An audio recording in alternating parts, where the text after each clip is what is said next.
Microsoft ওয়ার্ডে টেবিলের rho কিংবা কলামের ডাটাগুলো সমষ্টি নির্ণয় করার জন্য আমরা যেখানে সমষ্টি নির্ণয় করব সেখানে কার্সরটি রেখে অল্টার এ প্রেস করে দুইবার ও বাটনটি চাপলে এরকম উইন্ডো চলে আসবে। আমরা যেহেতু বাম দিকের ডাটাগুলো সমষ্টি নির্ণয় করব, কাজেই সাম লেফট এভাবে ওকে করে দেব। একইভাবে যদি নিচের ডাটাটি ক্লিক করতে চাই তাহলে আবার অল্টার এ প্রেস করে দুইবার ও বাটনটি চাপলে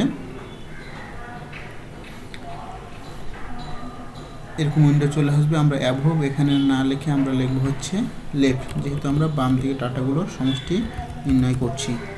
ওকে করে দিলে সমষ্টি চলে আসবে। আমরা যদি এখন সমষ্টিগুলো নিচের দিকে নিতে চাই, অর্থাৎ এখানে করতে চাই, তাহলে একইভাবে অল্টার এ প্রেস করে দুইবার ও বাটনটি চাপতে হবে।